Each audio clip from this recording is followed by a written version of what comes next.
Je suis le pain vivant descendu du ciel, dit le Seigneur. Celui qui mange de ce pain vivra éternellement. Nous l'entendrons ou le lirons dans l'évangile de ce 19e dimanche du temps ordinaire. C'est le mystère du corps et du sang du Christ donné pour la vie du monde que nous célébrons aujourd'hui. Le Seigneur dit « Moi, je suis le pain vivant qui est descendu du ciel. Si quelqu'un mange de ce pain, il vivra éternellement. » Il continue et dit « Je vous le dis, si vous ne mangez pas la chair du Fils de l'homme et si vous ne buvez pas son sang, vous n'avez point la vie en vous-même.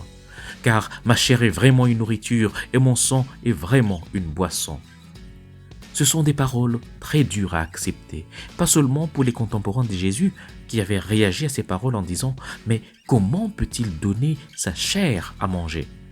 mais aussi pour plusieurs d'entre nous aujourd'hui. Et l'Évangile dit que dès ce moment-là, plusieurs de ses disciples se retirèrent et n'allaient plus avec lui, parce qu'il avait persisté et leur a dit « Celui qui mange ma chair et boit mon sang demeure en moi et moi en lui. Comme le Père qui est vivant m'a envoyé et que je vis par le Père, ainsi celui qui me mange vivra par moi. » Et le mot « chair » nous rappelle l'affirmation du prologue de Saint Jean. « Et le Verbe s'est fait chair et il habitait parmi nous. » L'Eucharistie est la prolongation de l'incarnation. L'Emmanuel, Dieu parmi nous, le Verbe des dieux qui ont Marie a pris chair il y a 2000 ans, est le même qui se rend présent à nous dans chaque Eucharistie, dans sa chair et dans son sang, comme il a promis à ses disciples. « Et moi, je suis avec vous tous les jours, jusqu'à la fin des temps. » Dans l'Ancien Testament, l'arche de l'Alliance était le signe de la présence de Dieu au milieu du peuple. Dans la Nouvelle Alliance en Jésus-Christ, c'est Dieu vivant qui, par l'action du Saint-Esprit sur le pain et sur le vin que nous offrons durant la messe, nous gratifie aujourd'hui de sa présence réelle et permanente dans l'Eucharistie. Si dans l'Église nous adorons le Seigneur vivant et éternellement présent dans l'Eucharistie, c'est pour qu'en communion au corps et au sang du Christ, nous devenions un seul corps et un seul esprit dans le Christ. Ainsi, l'Eucharistie n'est pas un sacrement pour moi. Elle est le sacrement d'une multitude qui forme un seul corps, le saint peuple fidèle de Dieu.